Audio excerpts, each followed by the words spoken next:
Nessa edição do nosso programa Sim para a Literatura, eu tenho a satisfação de receber aqui no estúdio da Rede Sim de Televisão em Linhares, Bela Nogueira.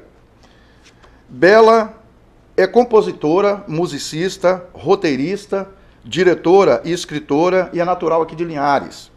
Envolveu-se ainda na infância com diversas expressões artísticas, como pintura, artesanato e teatro. Encontrou-se mesmo na escrita e, sendo leitora ávida, acabou por criar o hábito de escrever compulsivamente e, desde então, nunca mais parou. Eu e Bela vamos conversar nessa entrevista, sobre a questão da mulher e como Bela se posiciona nesse cenário, sendo uma mulher que é membro da comunidade LGBTQI+, e que tem uma relação homoafetiva de parceria com a sua companheira. Vamos falar também dos seus hábitos de leitura, dos seus hábitos de escrita, e no final a gente vai falar do livro que Bela publicou recentemente, Antes que Seja Maio. Bela, bem-vindo ao programa Sim para a Literatura. A gente vinha alinhavando essa possibilidade, né, Bela? Sim, com certeza. Desde o ano passado, né? Exatamente. A gente conversando, eu acabei lançando o disco em dezembro, né? Ah. E essas obras são obras gêmeas, praticamente, que nasceram juntas, né? Okay. O Avenida Saudade, que foi meu disco que saiu, meu segundo disco saiu agora 8 de dezembro, propositalmente, porque é o dia da padroeira de Linhares, é um disco que fala muito da cidade. E acabou que, ao mesmo tempo, em parceria com a editora Pedregulho, surgiu a possibilidade de publicar o Antes que Chegue Maio. E eu abracei as duas coisas, fiquei meio louca, lançando disco, lançando livro e tudo mais. E aí, agora que passou esse lançamento, eu consigo dar uma objetividade maior para a divulgação desse trabalho. E calhou de você, como sempre, carinhoso, né? E sempre abrindo as portas aqui para os autores da cidade, ter me feito esse convite. Da cidade, do Espírito Santo e do Brasil inteiro. O estado todo, né? Que bom que você está aqui, Bela. Pô, eu estou muito feliz de estar aqui. Como é que a leitura tocou você lá na infância? Nossa, mas foi definitivo. Você tem 15 anos de atividade? Na música, sim. Na música eu comecei a compor aos 15, né? Só que, como escritora, eu diria, há mais tempo até, porque eu escrevia muito como uma compensação de diálogos que eu não encontrava muito em casa. Então eu era uma criança muito curiosa, eu fazia muitas perguntas e os adultos não tinham muita paciência comigo. Então eu encontrava como infelizmente isso... muitos adultos continuam não tendo. Exatamente. Né? Então eu encontrava muito escape justamente nos livros, nesses personagens e tudo e tal. E eu me comunicava e me perguntava, me questionava as coisas no papel. Então eu cresci com esse hábito mesmo de quando eu via que às vezes queria debater um assunto, alguma coisa que eu tinha, eu ia lá no papel e já criava uma história sobre aquilo, inventava coisas e tal. E tenho esses cadernos, eu sou uma colecionadora de caderninhos, nunca fico sem. Eu tenho vários lá em casa, desde a infância, assim, de coisas que eu escrevia, de poemas, a crônicas, a coisas. Okay. E sempre usando da escrita como uma amiga mesmo. A leitura chegou na sua vida mais por influência das pessoas da sua casa ou da escola? Da escola, certamente da escola. Lá em casa a turma não era muito de ler, não, realmente. Porém, a escola ela tem um papel fundamental. Né? Principalmente os professores. O professor que te direciona, te coloca nesse caminho, certamente ele se torna uma influência. Né? Até comentávamos antes, né, de uma professora minha, a professora Eulina. A professora Eulina era professora de História. E houve, em 2008, o centenário da morte do Machado de Assis, que faleceu em 1908. Uma professora de História que incentivava a leitura. Exatamente. Que coisa boa. Ela fez uma aula que normalmente vem das professoras e professores de língua portuguesa. De língua portuguesa, para você ver que não é restrito, né? Pode vir de qualquer lugar. E ela realmente fez essa aula, assim, e solicitou que a gente fizesse pesquisas sobre o Machado de Assis e tal. E ali eu tive um encontro fantástico com esse autor e comecei a ler os contos, né? Porque ela passava os contos porque eram mais curtinhos e tal, e dava tempo de uma aula para outra, de trazer já um conteúdo sobre aquilo. E eu me deparei com Alienista, que até hoje é o meu conto favorito do Machado de Assis, e me apaixonei pela obra dele. E aí, olha que coisa, eu na minha cabecinha fértil de criança, comecei naquela coisa de competir comigo mesmo, de quantos livros dele eu conseguia ler, que eu tinha que ler todas as obras do Machado de Assis. E nessa brincadeira eu ia na biblioteca municipal, pegava um, pegava outro e tal. até que zerei a coleção. Assim, li tudo que esse homem escreveu, eu já li.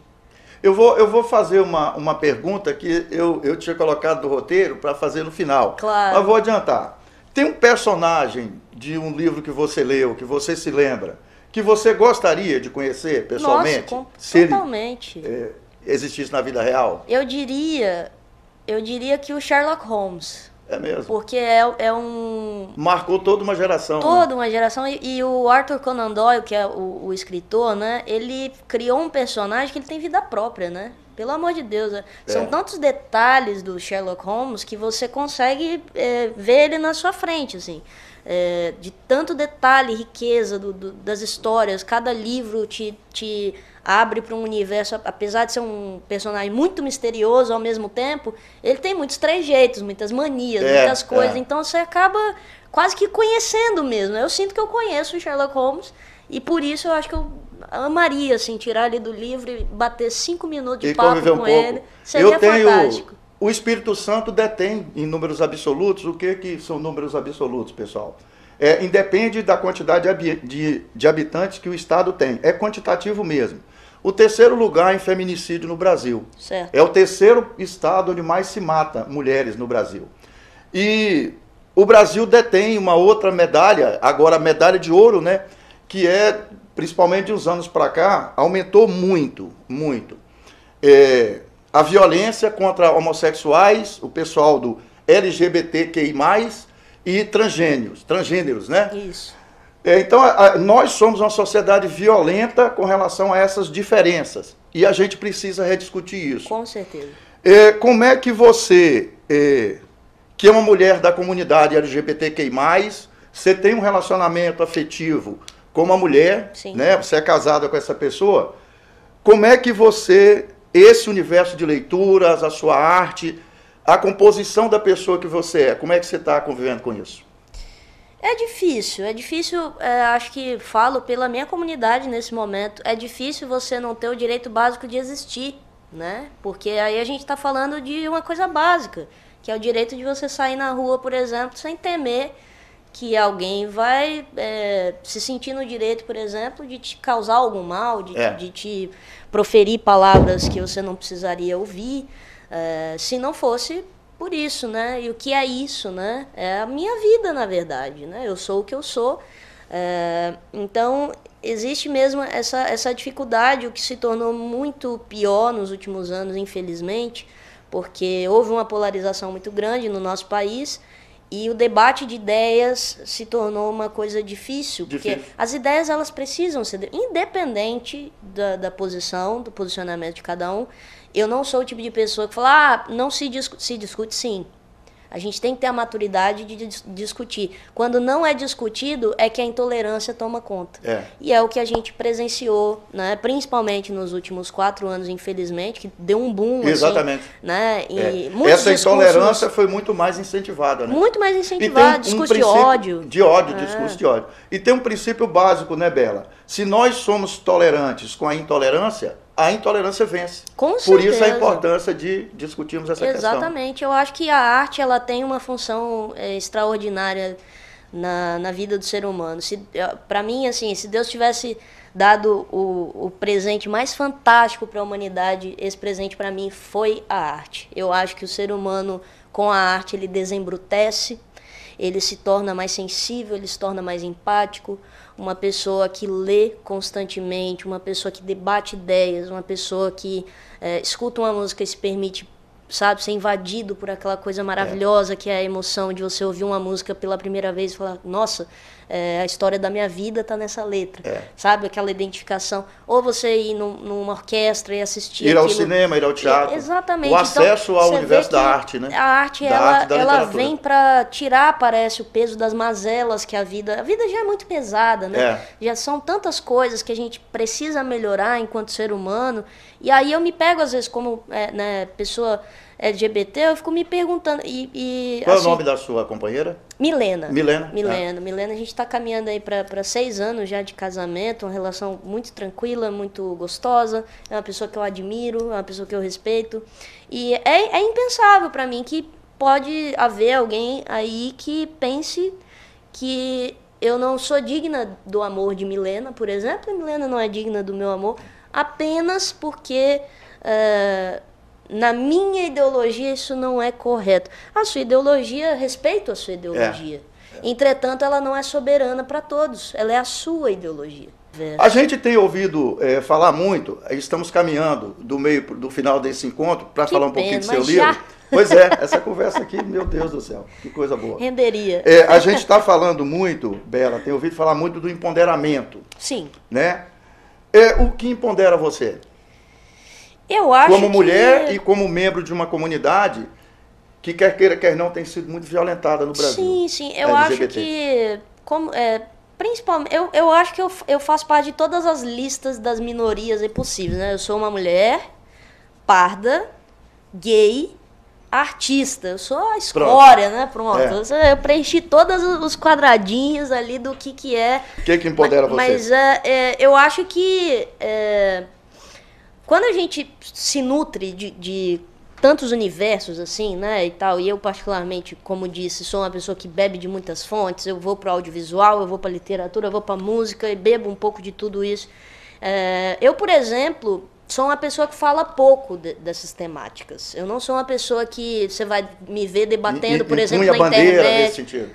Eu não sou muito de falar, eu sou de fazer. O meu método é esse, né? Eu acho que todo método é viável, todo método é necessário para que a gente encurte essa distância entre as pessoas. Mas o meu método que funciona para mim é ir lá e fazer. Por exemplo, eu sou uma artista que tem um livro publicado, 2 discos lançados, eu participei de 2 programas de rede nacional, eu dirigi em 2021 um projeto que eu criei também para o canal Explicação, chamado Conexão 027, que é um projeto sem precedentes no mundo, assim, não tem nada parecido com aquilo, que é um projeto onde 6 artistas do estado fizeram um sorteio e um teve que interpretar a obra do outro, para entender. Esse projeto você tem vídeo dele? Tem tudo no canal. Você me manda fotos para a gente colocar aqui durante a entrevista. Com certeza. Então, assim, por que eu acho que eu tenho atitude? Porque quando uma menina que talvez se identifica comigo assiste um negócio desse e vê lá que fui eu que dirigi, fui eu que fiz e tal, às vezes ela vai se enxergar naquilo e vai falar, já foi feito, alguém já fez o caminho. Rapidamente, mostrar o livro para o nosso telespectador. Esse aqui, gente, é o meu primeiro livro, minha primeira obra publicada, eu tenho mais livros escritos. Vou colocar a foto aqui para dar um destaque claro. Maior, enquanto você fala, tá bom? E é uma obra que reúne alguns poemas, né, que foram escritos durante alguns períodos da minha vida, e não tem período específico, né, um recorte de obras que eu já tinha acumulando lá em casa, e eu com essa vontade, esse desejo de publicar, apareceu essa oportunidade com a editora Pedregulho, eles abraçaram a obra, trataram com o maior carinho, inclusive um abraço para Marília Caff, que é a editora. Ficou muito bonito o seu livro, essa foto aqui, nossa senhora. Essa foto é da Milena, minha esposa. É mesmo, que coisa bonita, sério. Quem melhor para retratar, tem um olhar aqui que tá impressionante. Fala, Bela. Então, a capa também fui eu que ilustrei, é um desenho meu, esse desenho.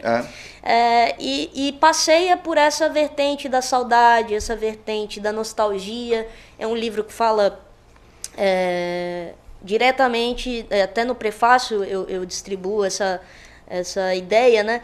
Eu sou uma pessoa que nos intervalos onde há o ócio, onde há a espera das coisas, é quando a criatividade ela mais me convoca a criar, né?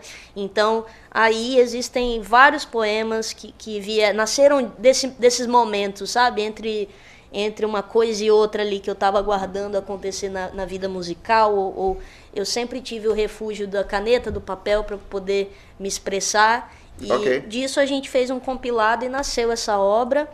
É com o espírito vibrando nas ondas do mês de março, mês da mulher, que finalizamos esta edição do nosso programa Sim para a Literatura.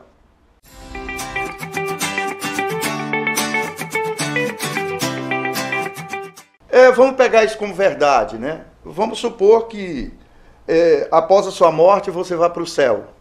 Supondo. Supondo. Vai demorar pra caramba, mas vamos colocar isso como uma possibilidade no futuro, bem distante. E que fosse permitido que você levasse para o céu algumas coisas. Certo. O que você não deixaria para trás? Pra gente finalizar. Caneta, papel, violão e acho que fotos das pessoas que eu amo minha família, para eu poder ter eles sempre pertinho de mim.